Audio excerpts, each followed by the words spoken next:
اعوذ باللہ من الشیطان الرجیم بسم اللہ الرحمن الرحیم۔ اللہ کا لاکھ لاکھ شکر ہے کہ مالک الملک نے ہم پر یہ مہربانی عنایت فرمائی اور نبی پاک صلی اللہ علیہ وسلم پر لاکھوں اور کروڑوں درود و سلام۔ سامعین کرام، آج ہم سورہ بقرہ کی آیت نمبر 2 کا ترجمہ کریں گے لفظی۔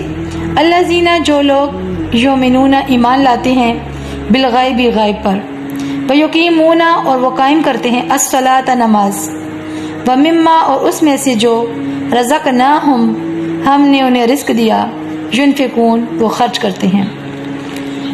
سامعین کرام، اب پچھلی آیت ربانی کا ہم لوگوں نے دیکھا کہ الف پر الگ 10 نیکیاں ہیں، لام پر الگ ہیں اور میم پر الگ ہیں۔ یہ حروف مقطعات ہیں، یعنی کہ کٹے ہوئے حروف ہیں۔ اور اس قرآن پاک اللہ نے اپنی پیاری کتاب کے بارے میں ارشاد فرمایا کہ اس میں کسی قسم کے کوئی شک کی گنجائش نہیں ہے، کیونکہ اس کو اللہ رب العزت نے خود نازل کیا اپنے پیارے نبی پاک صلی اللہ علیہ وسلم پر، اور اس کی حفاظت کا ذمہ بھی اللہ رب العزت نے خود لیا ہوا ہے۔ اب اس میں کن لوگوں کے لیے ہدایت ہے؟ جو متقی ہیں اور جو پرہیزگار ہیں۔ اب اگلی آیت ربانی ہے، جو لوگ ایمان لاتے ہیں کس پر؟ غائب پر۔ اب غائب کیا چیز ہے؟ اللہ کی ذات غائب ہے، فرشتے غائب ہیں، جنت غائب ہے، دوزخ غائب ہے، لیکن ہم لوگ اللہ کے اس کلام پاک پر یقین رکھتے ہیں اور اللہ کے ذات کو معبود برحق مانتے ہیں اور اس پر ایمان لاتے ہیں۔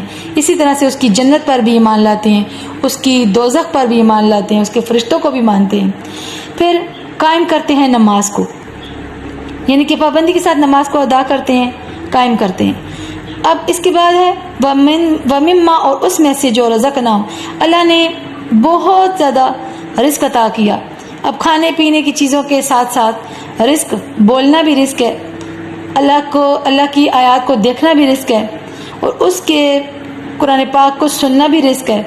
یہ سب کچھ رزق میں آتا ہے۔ اب اس نے ہمیں عطا کیا اور ہم نے اس کے رزق میں سے اس کے لوگوں پر خرچ کر رہے ہیں۔ اللہ رب العزت صحیح معنوں میں قرآن پاک کو سمجھنے کی، پڑھنے کی، دوسرے لوگوں تک پہنچانے کی توفیق عطا فرمائے۔ آمین یا رب العالمین۔ وآخر دعوانا ان الحمد للہ رب العالمین۔